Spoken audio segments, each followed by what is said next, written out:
والله يدعو إلى دار السلام ويهدي من يشاء إلى صراط مستقيم.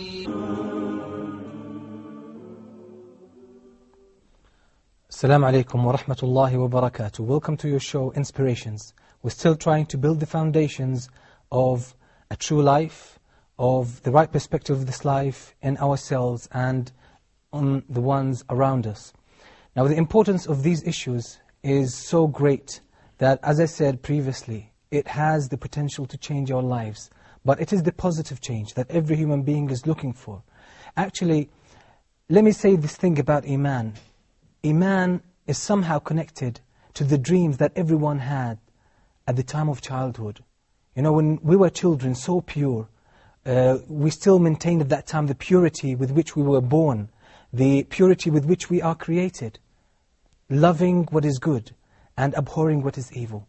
With that purity, we all had dreams about a wonderful life, about a peaceful life, about a constructive and very kind of wonderful and successful life. And this is what really Iman brings to us. So now, let's try to see what the concept of faith or belief really has to give us, and what it has to offer us in this life, and how it has the potential to open our eyes to the realities connected to this world. Now, before we delve into these beautiful issues, let me welcome our guests. Assalamu alaikum wa rahmatullahi wa barakatuh. First, thank you for joining us and for making the effort to be with us today. As usual, before we get into the subject, we have to sum up what we said previously so that we put everything in perspective. Now, the first time we met, or when we started with Iman, with faith, with belief, this beautiful concept, we said the first thing is you have to free your mind from all preconditioning, all misconceptions, and all stereotypes, because these are tools to govern people's brains and mentalities. We have to free ourselves from that. We have to make our own way in life. We have to choose our own way. And this is real freedom. This is real freedom of choice, actually. And this is how we can make correct decisions based on reason, on logic, for which we can take the accountability and the responsibility. Now, that was the first step. And we said the second step would be really to open our eyes and consider and meditate and consider the creation around us, this universe, this wonderful universe with this great organization and the vastness and the accuracy that is in everything in it, from the smallest objects to the biggest objects in this world. Now, then we arrived at the conclusion last week that any reasonable human being must come to the conclusion that there must be a creator for this world. The creator must be there, and what we need to do is to just ponder on his creation, on his handiwork, and then this will take root in our hearts and will cause a drastic change in our lives. A very positive change, the kind of change, as I said, everyone aspires. Now, as we have arrived at this conclusion, that there must be a creator for this universe. Now, let's suppose someone comes from a background that has no connection with religion at all. And he agrees with us. Okay, I agree with you that I have to make my own way. And he embarked on that. Then he agreed with us, yes, after pondering on the creation, on the universe, there must be a creator. Because all this great organization and orchestration and harmony in the universe indicates there is a creator. Now I need to know who this creator is. What is the next step that I could take? Can you tell him?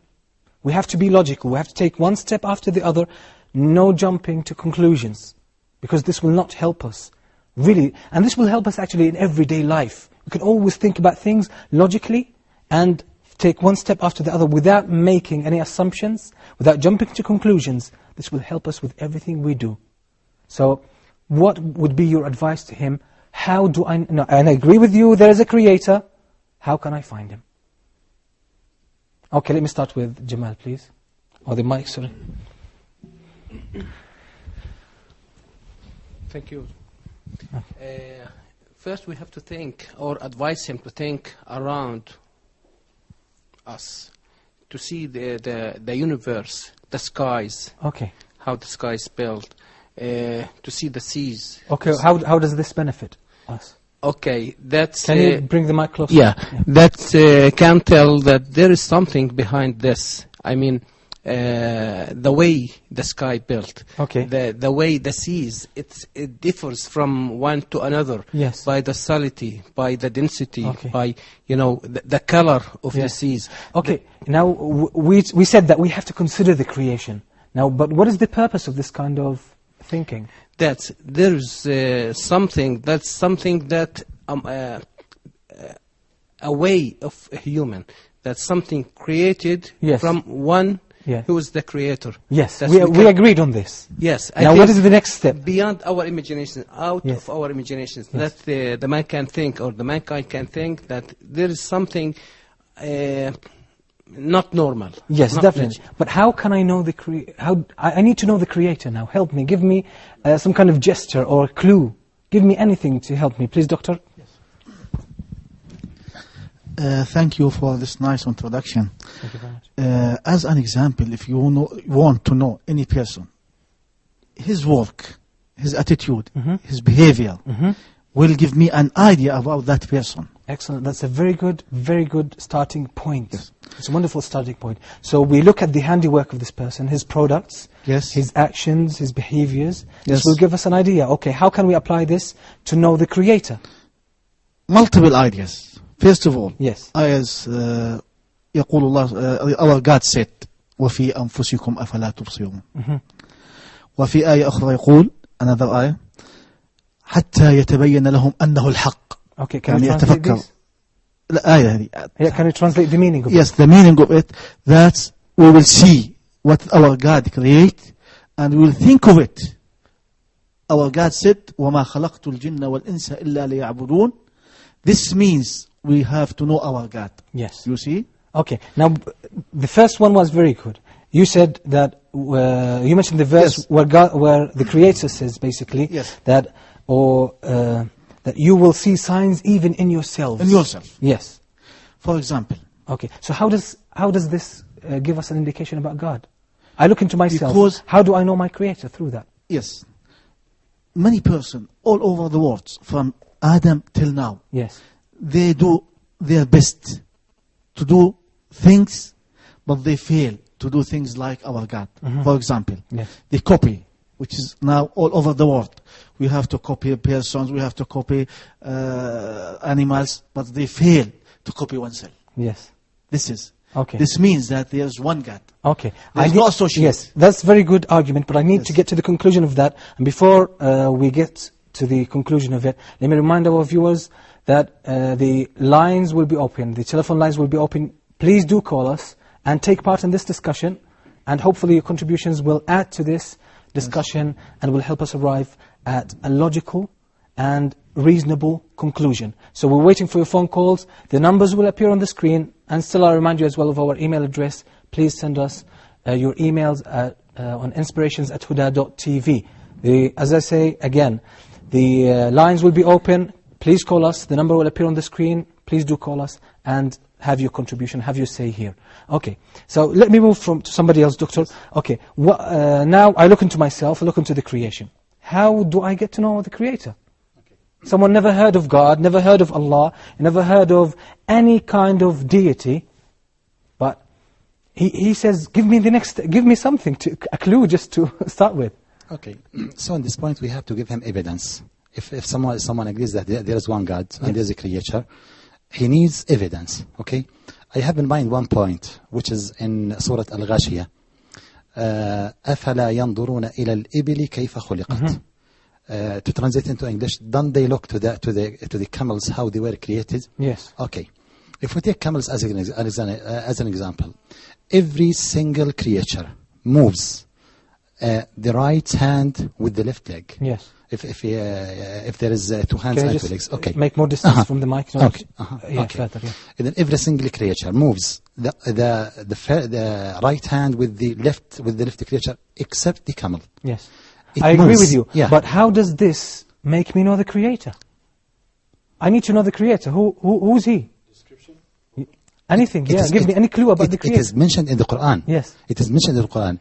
Every single invention Yes. in our world, it has a root in the Holy Quran. Yes. If they go back to the Holy Quran, there is a root Yes. for this invention. I Okay? totally, personally agree with you. But the thing, we need to take the person. He says, I agree with you, okay, that there is a Creator. Who is He? I need to... don't tell me about the Quran. Don't tell me about the Bible. Don't tell me about any other book. Now, give me a clue. I have nothing in hand. Just give me something to start with to get to know the Creator. Do you have anything, Basil? Please, can you pass on? Actually, you said don't talk about the Quran, but excuse me, I want to talk about Yes, Quran. yes. Why? Yeah. If he is an Arabic-speaking person, give him the Quran. Imagine for a second with me, if Shakespeare was asked to do some kind of a English literature kind of book, and he says, you know what? And he's one of the best, of course. I cannot make anything like this. Not even a line, not even a verse, not even a chapter, nothing. And he just gives up and said, you know what, this is from a higher authority. And he says that with authenticity. What would you do? You give up. If you are someone into the language, you just give it up and say, you know what, I'll take your word. Same exact thing if he is an Arabic-speaking person or if he's someone very serious. I don't care if it's someone in China who says, you know what, he claims that there's some kind of a book in China and in whatever language. I would read that language if he says that that's from God or some whatever. Or I will teach someone Chinese language to go scrutinize that book and then raise that white flag and say, no, this is a higher authority kind of book and I will give up and it's someone beyond our imagination who made this book. Okay? But I understand you're trying to address it's a universal address. It's not a Muslim or an Arabic speaking people. Definitely. That's why I'm trying just to in general to deal describe with a very simple person. He says, I agree with you with the two first arguments. I have to make my own way. Absolutely. I have to find the truth for myself. I started doing this, and I agreed with you on the second conclusion that there must be a Creator to this great universe. Now, with the tools that any human being, normal human being, average human being has, how can I get to know I need to know something more about Him. What are the avenues possible for any human being? Muhammad, do you have anything? Okay, thank you. Bismillah ar-Rahman ar-Rahim. Well, I believe that since we have Creator and creation, we can read the Creator in His creation. Excellent. Simply speaking. Very good. So, for example, we have different colors among the human beings, but we still have human beings with one nose, two eyes, two ears, and what have you. Yes. Then this means that we can, first of all, know that this is a one Creator. So simply speaking, we can read the Creator in His creation. Very good. That's a very strong point, very strong argument. Let me take this phone call from Saudi. We have Abu Bakr. Assalamu alaikum. Wa alaikum salam wa rahmatullah. How are you, brother? Alhamdulillah. Please, you are talking about to know who is the Creator. Yes. You have to refer the person to that. Just like if you have a television, there has to have a catalog of the television. Then we are in the world and we have a catalog. You have to go back to the catalog. If you go back to the catalog, there's 4 things that you can find in Surah Al-Kahf. Yes. If you bring these things from Surah Al-Kahf, he will show you that there is nobody like him. So if you found something that which is that in the world that there's nobody like him, that is the Creator. Yes. In Surah Al-Kahf will show all the things about the Creator. Yes. Okay, Abu Bakr, let me get this point through. Somebody doesn't know about the Quran, and he agrees with you on these arguments. He totally agrees with that. But he says, within the tools that are available in this world, how do I get to know the Creator? Now, Muhammad mentioned a very important point. He said, like, you look at the creation, it will give you an idea who the Creator is. This will give you a clue. Let's assume somebody is living in some kind of a village in Texas or Colorado or like in South America, okay? And he doesn't have Muslims in that area. Now he says to you, okay, I agree with these, but within the tools that I have, how do I get to know about my Creator? Now this point is very strong. You read the universe. Like, if I give you a book that is written by someone, you read the book, you will have an idea about the writer. So this is the argument. Now, how do you see that this can be really applicable? Do you agree with that? I agree with you. Okay. But the only thing, like, without giving the catalog, you cannot find anything about the catalog, about the person. Carry on. Unless you read the catalog, you have to show him the catalog. Definitely. Definitely. Definitely. But And the then thing, when you show yes. him that there is none like him, Yes, Abu Bakr. That's the story. Yes, what we're trying to do, the catalog or the the instruction book is there already, but you can't come to someone and say to him, "This is your catalog." Basically, I'll tell you, most people will not agree with this. Will consider it to be repulsive. This is why we're trying to take it step by step. Step by step. This is what we're trying to do. So the question is very hard for me now. So unless we have to hear from you. Yes. Thank you. Thank you very much, Abu Bakr. Thank you for calling us. May Allah reward you. Okay, so we arrived at the conclusion, which is a very good point, Muhammad. We can read, we can know about the Creator through His handiwork. Please, Professor, do you have any comments? Bismillah ar-Rahman ar-Rahim. Can you get the mic closer a bit? Yes. Okay. Bismillah ar-Rahman ar-Rahim. Excuse me, since it's my first time here, Yes. to go ahead and introduce myself, Dr. Abdurrahman Abu Malham, PhD in English from Texas A&M University, currently teaching at Al-Balqa Applied University in Jordan, Irbid University College. First of all, since we got to the point to where this particular person that you're talking about, assuming that he actually or she lives in a village, I like that particular point or particular example, a village in Texas. So that's my second home, as a matter of fact, and I'm proud of that. Anyway, I've had that kind of experience with some people from the United States and really people from the rural areas in Texas in particular. I think after that person gets to the point to where he or she believes already that there is a creator, in other words, there is a supernatural entity that is that has the capability or a capability beyond our own capability and a power that is beyond our power themselves. Now it is time for them to go ahead and start with themselves, start with actually, since they have that belief already, start to build, if you will, that particular foundation, that relationship, that to create that particular bond with the Creator. This is exactly what we're trying to establish actually here. Thank you so much. And that in itself actually will get them to where they want to be. Yes. That'll get them to where they want to be. They'll establish that particular bond with them, that particular relationship with the supernatural entity, the deity that we actually call God, okay, or whatever they want to call it themselves. And as time goes by, they will start feeling much closer to God as they ask and as they worship. And really, that would be through the vehicle of worship in particular. Yes, go ahead. That's very good. How can we help them get to know more about the Creator? And we said, really read the universe. Now, if we look at the universe around us, we said that it's, the creation of the universe is so magnificent, so amazing and astounding, actually. Now, what does this tell us about the Creator? He's one. That He's one. That's one. That's number one. Okay, what Powerful. else? Powerful.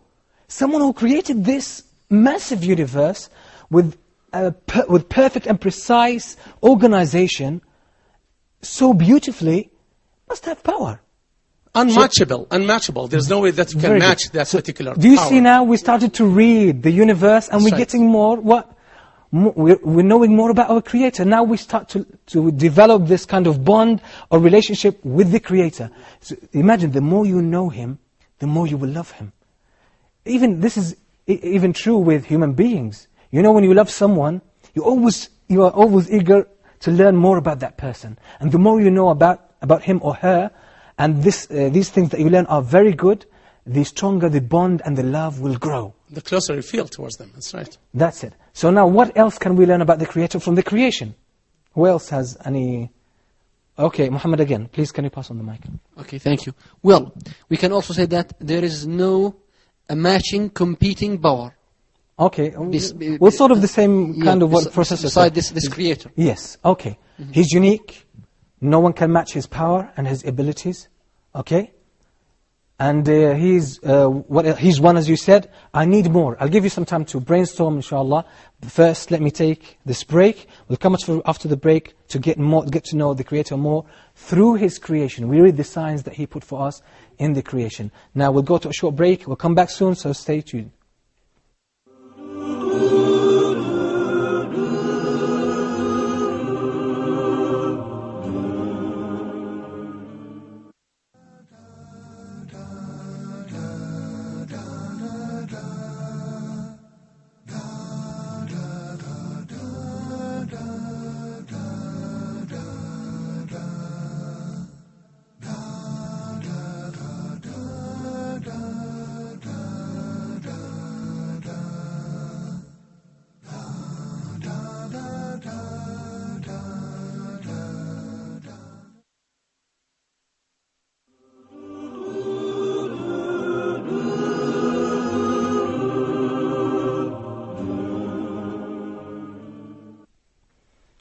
Welcome back. Assalamu alaikum wa rahmatullahi wa barakatuh. You're still watching Inspirations. We're still trying to build the foundations.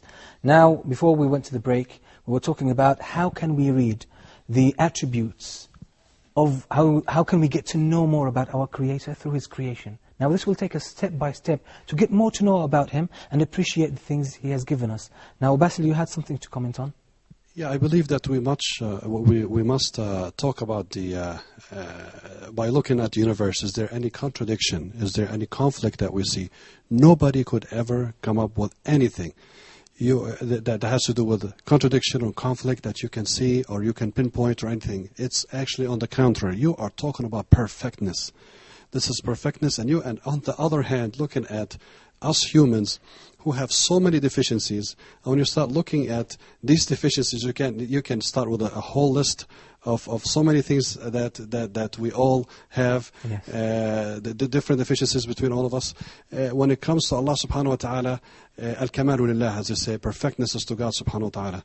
So that's, I think, a very important thing. That's, again, another thing I can add is wisdom. Wisdom is putting the thing where it belongs at the right time, at the right... That is Allah subhanahu wa ta'ala. When you look at that, you touched on that in the past, I don't know, last episode or the one before, when you talked about the timing of orbiting and all these Yes, the stars. fine-tuning and all that. Yeah. Amazing. So you must notice that if you really want to notice. Or if you don't want to notice, it's as a human, you go nowhere. We know that. So Yes. So I believe now we can bring all of this together, put it together. We can come at the conclusion that the organization of the universe, the perfection in it, this indicates knowledge. Knowledge and wisdom of the Creator. Everything falls just at the right place, the right time. Everything is so perfect, has been so carefully measured and amazingly done. So this shows the wisdom and the knowledge of the Creator, that He knows everything. What else can we know about the Creator? You said that He is powerful, that the power He has to create this magnificent and vast, big universe. Now, you see, we are getting to know more about our Creator. He's one, that's the most important thing. He's one because everything follows one system. You know the rules of physics and chemistry, they're all the same. So this shows that the Creator is one. So because the system He put for the world is the same, is one system. It shows us... No conflict, no contradiction. No conflict, no contradiction. Creator, yeah. So now we're getting to know more about our Creator. You see, it's very simple.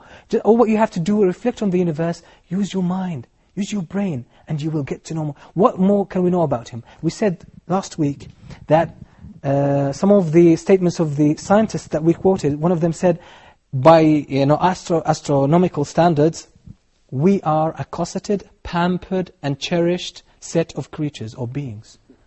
He says everything in the world seems to be put together just to make human life possible on earth. What does this tell us about the Creator? Muhammad, please can you pass on the mic? Well, okay. I might have a remark which might be a little bit related and maybe not related to this topic. Are you going to answer the question? Or? Yep. Okay. Yep, okay. I mean, this might tell us what you have said about the preciseness and about the pampering stuff, that this Creator, this one Creator, has not created us aimlessly. Yes. There should be an aim, an objective for this creation. Yes. I can read this in the universe. Very good. That's a very good conclusion. What else can it tell us? Because He made everything at our service. Let me first take this phone call. We have a telephone from UAE. Assalamu alaikum. Wa alaikum salam wa rahmatullah. How are you, brother? Alhamdulillah. I'm fine. I hope you are fine. Jazakallah khair. Thank you very much. Let me, pose the question, okay? That the whole universe is created and everything has been subjected for us. Everything has been put at our service to improve our life. What does this tell you, Muhammad? That there is only one Creator. Now, what I want to say over here Yes. is that the person has agreed. As you said, there's a person, and he has agreed that there is a Creator who has created. Yes.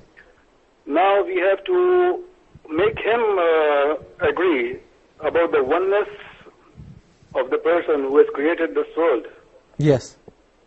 Like, we can just ask him Yes. to let him conclude. Like we can ask him who has created the skies or who has created the earth. Yeah. Is it a different person?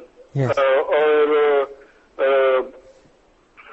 Like the different animal kingdoms, the different plants. Is it created by a different person or with one person only? And definitely, when he sees to the creation, he will agree that it is only one person who has created everything, because there is no conflict. Yeah, because it's one system in the whole universe. The whole universe follows the same system, the same rules. Understand the oneness of Allah. Yes, that's totally true. That really this is one system. It shows us that the Creator is one, and He has set the same rules. So that's a very good point, and I believe you touched on this. Exactly. We must make him conclude that it is only one Creator. Cannot be two creators. There is only one, the oneness of Allah. Yes, definitely. We agreed on this. We agreed on this because we said when we read the universe, we know that the Creator is one, and that He is all-knowing and wise, and that He is powerful, that He is able to do all things. Exactly. Now we agreed on this. Now we need more. What do we learn more? That He sent down rain in order to cause the vegetation to grow, so we get food to eat. Yes. And He gave us water so that we can drink. So what does this indicate about the Creator? That's right. Yes. Okay, Muhammad, thank you very much for this phone call. I really appreciate it. May Allah reward you. Thank you very much. Okay, so what does this tell us? If I may, without a doubt, when a God does this for me as a human, I know without a doubt that He is actually respecting me, that I am so valued in His eyes. Yes. And in return, I must do something. I must establish some kind of a relationship to pay Him back, to thank Him, to obey Him, to do something. It has to touch to the core of each one of us. That if this whole thing is here just to serve me, this is unbelievable. This is beyond my image. I got to do something about it. You know, He is actually instigating to try to establish something. Just get to me, talk to me, do something. You have to do something in return. In return, show good intention. Exactly. So. Yes. Okay. This is fairly true. Fairly true. But let me just try to add one of the attributes that we can conclude from this universe: that everything is put at our service. Everything helps us live a wonderful life and a peaceful life, and live with convenience. Tells us that the Creator is merciful to us, that He cares to us, He cares about us. He does care about us. And this is very important when you said that we are honored by Him, that to create this whole universe and put it at our service to make our life possible, to make it peaceful and easy, this shows that we mean something to Him, that we are valuable, as you said. This is a very strong point. Professor, you had something to add? Please. Yes, I think that you kind of stole my thunder, as they say. Okay, the point that I was trying to make really was everything that was mentioned earlier leads us to the same point of mercy, that this is really one of the most important and the greatest attributes and characteristics of God, the Creator, that He is actually merciful. In other words, His equality and fairness, the kind of equality and the kind of fairness that He treats us well. If God or the Creator wants to treat us according to the same standards that we actually use to treat each other as human beings, we will be completely lost. We will actually go astray. Mm-hmm. Because if the way we treat each other as human beings, if you are nice to me, I'll be nice to you. That's even being fair. Yes. Okay? And if you don't treat me right, it is my right not to treat you right. Yes. But these are not the same standards that God applies, or the Creator actually applies to His creation, to us as creatures of God. And that there's no other explanation for that other than the fact that He is merciful. And that's really one of the greatest blessings that we have ourselves. And because of that, we get, most of the time, we actually get what we want, and we get what we need. Although we're not necessarily doing what God wants us to do and this all the time. Yeah, this just brings us really closer to our Creator, to appreciate that He's doing good to us, although most of humanity are ungrateful. That's true. Even some people deny His existence.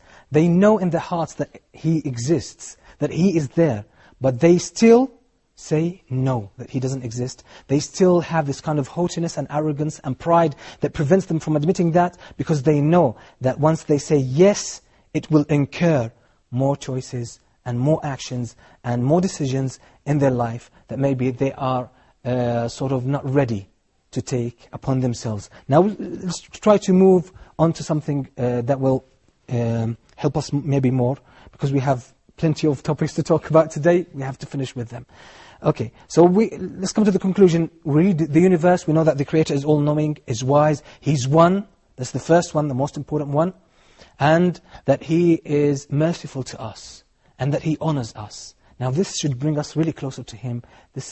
We should start feel something about Him, that I want to be grateful to you. I want to know you. You know, when He controls the whole universe, that's a natural thing, a natural feeling for you to like to, you know, get closer to Him, understand more about Him. To want to know Him more. That's it, that's it.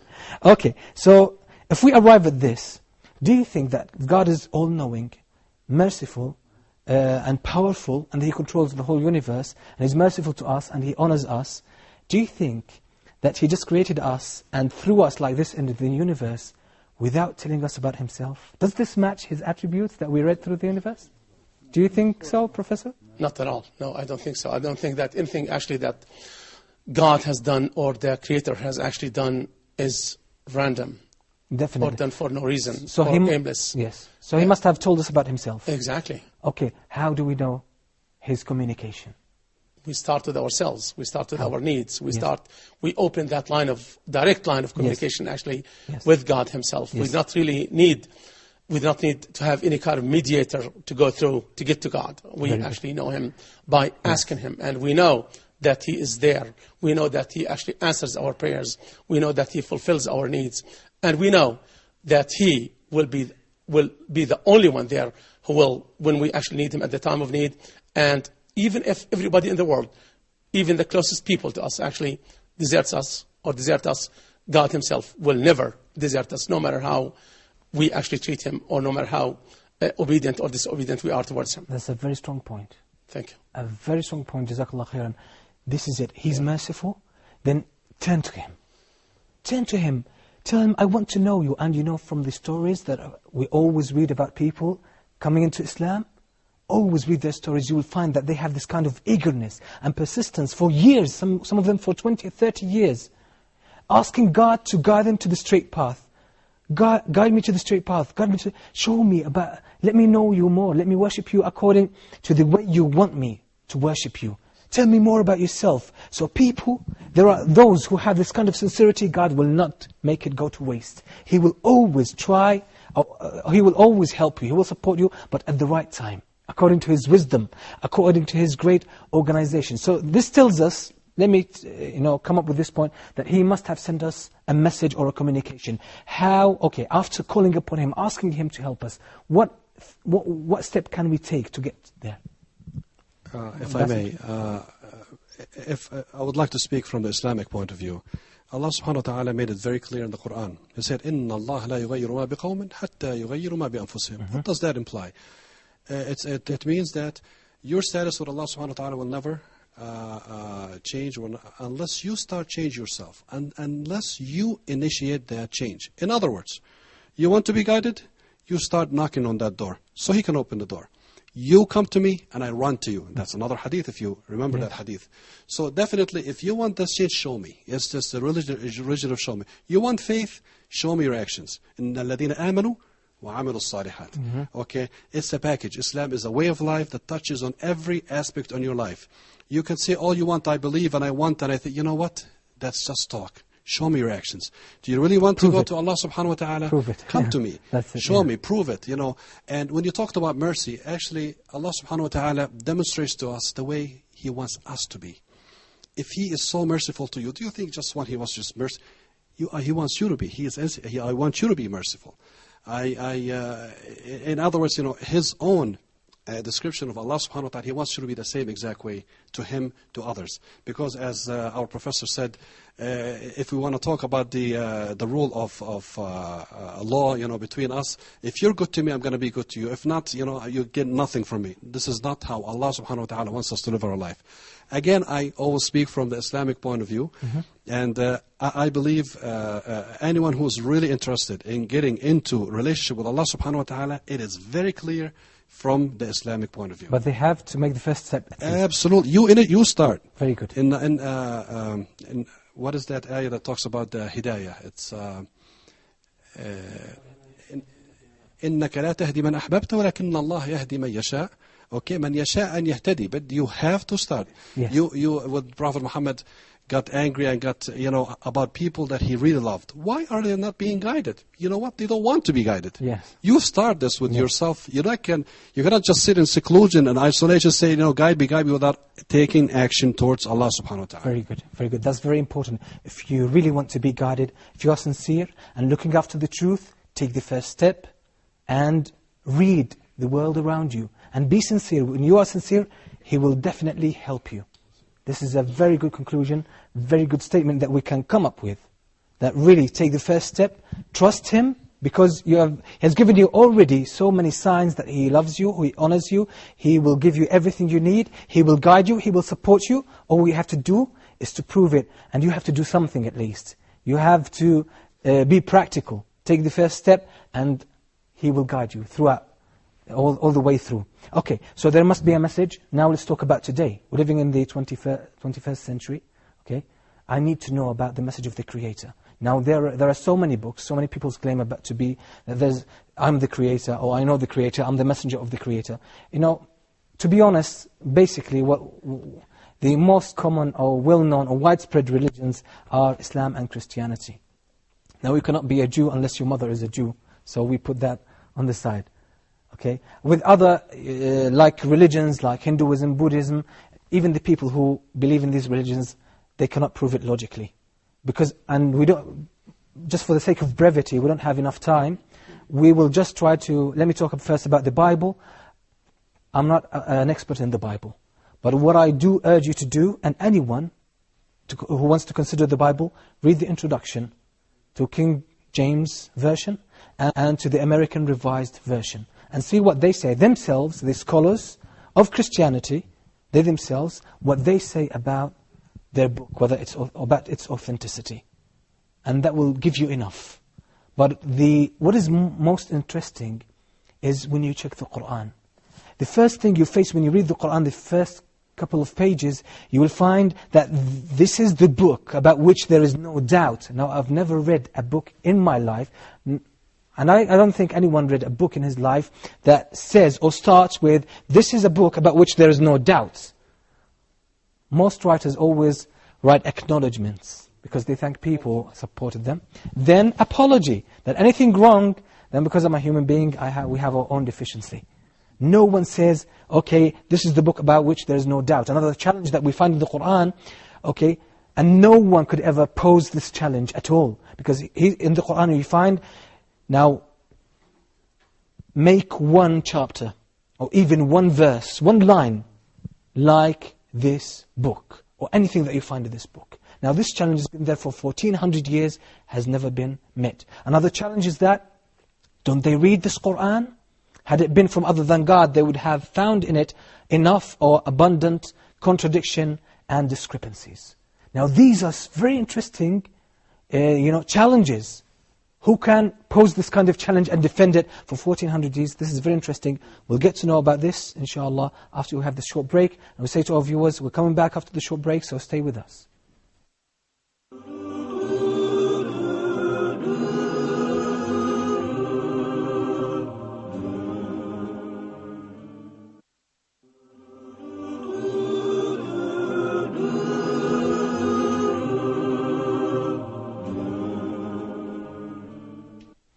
Assalamu alaikum wa rahmatullahi wa barakatuh. Welcome back. You're still watching Inspirations. As I said before, that the lines will be open. The numbers will appear on the screen. Please call us and have your say in the discussion that we are having today, and I believe it's of paramount importance. Now, we said that there are very interesting challenges in the Qur'an. As I said, the first thing, Allah, God, when He said the Qur'an, He says that if you have any doubt about it, bring or write or initiate anything like it, even if it's one line. And so far, no one has ever come with anything that is parallel or even close to the Qur'an.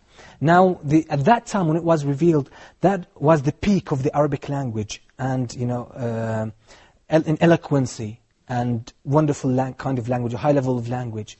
Now the people of that time believed that, to come with something like, or comparable to the Qur'an, it has to be very eloquent. They tried, but they failed. Now after that, it was the age of philosophy, when the books of Plato and the Greek and Roman philosophers were translated. That was the peak of philosophy. And people thought that to have certainty in your heart about the reality of this world, you have to delve into philosophy. It will bring you certainty. Now it proved itself, philosophy, that it doesn't bring any doubt, and the Qur'an managed to be on the top, that nothing could bring certainty to the heart except the Qur'an. Now at this time, it is the age of science and advancement. Now, still the Muslim scholars prove that the Qur'an is a miracle until today. So could you imagine, it's multi-folded. The miraculous aspects of the Qur'an, this challenge is multi-folded. Now as we are talking about the age of science, we have to get into some of the miraculous aspects in the Qur'an that talk about science. Some of the predictions, some of the statements, some of the descriptions of the universe that were never known at that time, 1400 years ago. They were only detected or discovered only a few years ago, or like 20, 30 years ago, after the advancement of tools and instruments that we developed. And we will get to this. We have some people who are specialists in the field. This will help us. But let me set some of the challenges as well that show that the Qur'an is so powerful that it really imposes itself. Because God says, or the Creator says in the Qur'an, that we have sent down this book and we shall protect it. Now surprisingly, if you go to any fair and objective encyclopedia like the Britannica or Almanac, go and read about the Qur'an, it will tell you that the Qur'an has been preserved, not even a dot has been changed from the Qur'an throughout 1,400 years. Now this challenge is still there. This promise to preserve the Qur'an is still there, proves itself. Now this takes us to the attribute of power. He's able to do all things. He promised and taken upon himself to preserve the Qur'an, it's preserved. Now some of the prophecies as well in the Qur'an are very interesting, because at the time it was revealed, the Romans were defeated by the people of Persia. Now the Qur'an predicted that within 3 to 9 years, the Romans will become victorious again. And that happened exactly. Some prophecies were mentioned in the Qur'an and they occurred. Now this is very shocking, really. Because if it's a revelation from God, it has to match the attributes of God. Knowledge, wisdom, power, and mercy to mankind.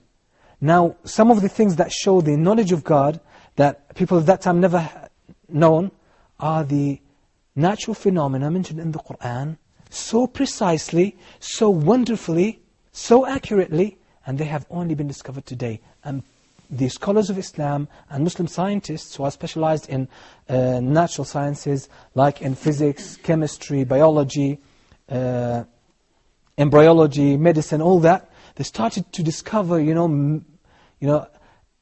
thousands of cases of facts, scientific facts mentioned in the Qur'an already.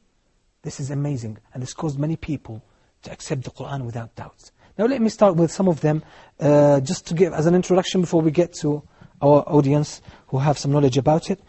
Okay, we say some of the miracles, in the Qur'an. And there's a conference that happened in Saudi Arabia, 1981, at Dammam. Scientists from America, from the UK, from Sweden, from Austria, from Japan, from Thailand, from India, attended this conference. And some of the aspects in the Qur'an were mentioned to them. Some of them are presidents of universities in the USA, some of the prominent universities. Okay, some of the cases that were shown to them where the Qur'an talks about the embryo. God resembles the embryo to a leech. A leech, al-alaqa in Arabic, a leech. Now the scientists found out that the leech, and the figures will appear on the screen, I hope the director will show them on the screen, that the embryo exactly resembles the shape of a leech. Exactly. And the leech always, what does the leech do? It sucks blood, sticks to a body and sucks blood. This is exactly what the embryo does. It sucks the blood of the mother from the womb. It takes the blood. This is how it takes the nutrition. So this description is so wonderful. Now how did Muhammad, peace be upon him, know about this? He had no tools. He couldn't even read or write. Another description as well of the embryo is that in the Quran, it is like a chewed substance. And I hope the figure will appear on the screen, that when you chew some chewing gum, some gum or any kind of substance, now the embryo exactly resembles the chewed substance. How did Muhammad, peace be upon him, know that? Now, there's an American professor from one of the prominent universities in America. His name is Keith Moore. He was asked, after seeing this, he said, this is the most precise categorization of the steps or the stages of the growing of the embryo, of the growth of the embryo, that I've ever seen. And we could use this in science because it's very accurate. How did Muhammad, peace be upon him, 1400 years ago, know about this? And when he was asked, do you think the Quran is from God? He said, I find no difficulty in believing so, that the Quran is from God. Because no man could have access at that time to this kind of knowledge. So it shows the knowledge of the Creator. Another example, let me give, is about the mountains. The Quran describes the mountains as pegs. A peg is like the thing that we dig in the ground to make, and we tie a rope to it to make things firm. Now, recently in the 1960s, the scientists found out that the mountains are not, what we see from the mountains is the top of the iceberg.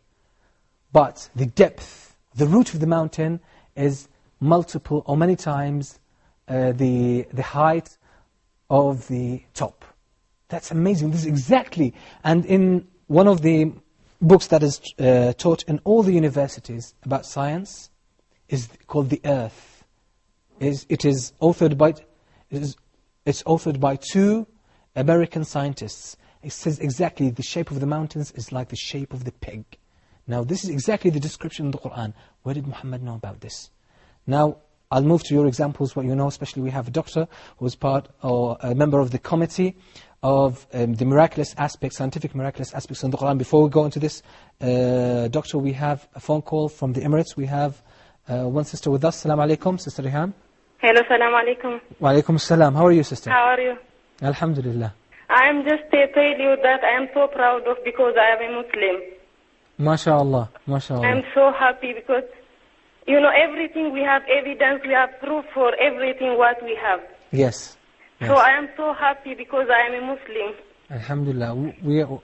And I believe every Muslim is really happy and proud of it. I am really, really proud of it. Yes. Because before I don't pray, I don't follow so much my religion. But now I am practicing and I see so many reasons, so many results about my life.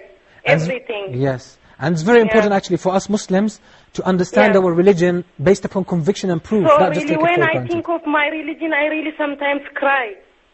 I was blind. I say I am blind before I cannot see these all things around me. Alhamdulillah. Alhamdulillah. MashaAllah. I am so happy this Huda TV and Peace TV also. They are teaching me so much to know my religion more and more. Thank you very much, sister. And thank you for your phone call. And we ask Thank Allah to make us firm. You and us as well. Okay, thank you very much for the phone call. Okay, let me move to our doctor. Okay, doctor, can you tell us about some of the amazing aspects that show that the Quran is the communication from God? طبعا دكتور أشرف نوافلي consultant obstetrician and gynecologist. Really we need many sessions about scientific miracle of the Quran. Okay, but we have few points. Okay. One of the points you arise it. Our God said خلق الإنسان من علق, and we find that one of the stages of the embryo before it's implanted into the endometrium, it was like a leech. And this leech, as it's in the water, she is on the plants, take their food, sucking food. Yes. The leech inside the abdomen, in the endometrium, it will suck blood until it's attached into the endometrium. We will move to another subject. Our Master Muhammad, he said, a sunnah. The person, the embryo, is created in the abdomen 40 days as nutfa. Yes. 40 days as chewed food. And 40 days as leech. We find that all of these, they are 40 days, not 120, as some scientists said, because in Arabic, they said مثل ذلك, it means it returned back to the 40 days. Yes. And as a gynecologist and obstetrician, when the pregnant lady 42 days, when I examine her on the ultrasound, I see the heart beating. There's life. Yes. So how did he know about this 1400 years ago?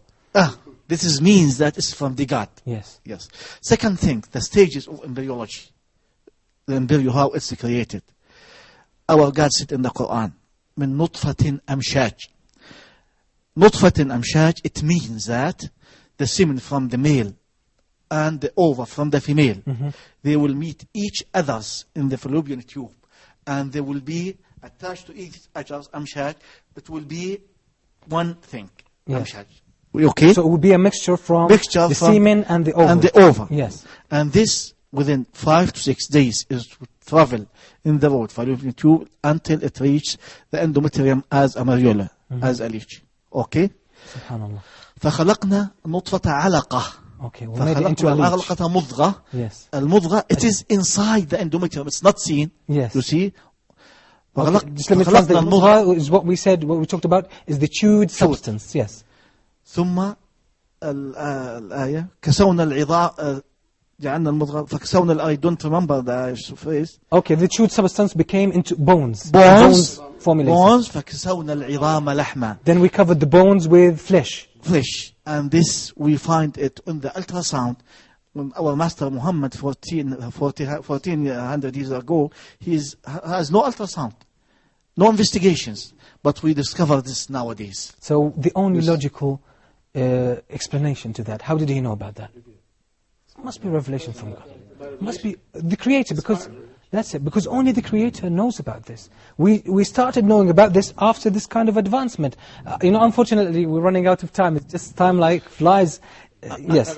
Yeah. Another point. Yes, very quickly, please, Doctor. Yes. Our God said, يهب لمن يشاء إناثا ويهب لمن يشاء الذكور. Yes. أو يزوجهم ذكرانا وإناثا, means the twins. Yes. ويجعل من يشاء عقيما. Yeah. إن الله على كل Okay, let me translate it that God gives whomever He wills boys, whomever He wills girls. Yes. And He sometimes gives twins. boys and girls, or twins. Twins. And sometimes He makes people unfertile. They don't have children. Yes. This means that يجعل من يشاء عقيما. Our God not saying يخلق. He said يجعل. And we discover that every case of infertility, we can manage and help her and become as a pregnant lady. So basically, yes. every lady is born fertile, but for some reason she's infertile. Yes. And this can be solved. Yes. That's really amazing. So the description of the Quran is very precise. Now let me close with one very beautiful description. I hope, actually, I don't know if the figure will appear on the screen, but anyway, God talks, or Allah talks, it says in the Quran, describing the seas, that the two seas, when they meet, they do not transgress. The water from this sea will not transgress to the other. They will not be mixed, basically. There will be, he said, actually, the word exactly is the barrier. The barrier, a barzakh, is a barrier. Now, they found, the scientists found out clearly that the two seas, when they meet, the waters never mix, because there's a difference in temperature and in salinity and in density. Now, there's a clear line, barrier that cannot be seen with the naked eye, but can be detected with instruments that is there. Now, how did Muhammad, peace be upon him, know about this 1400 years ago? Definitely, that's a revelation from God.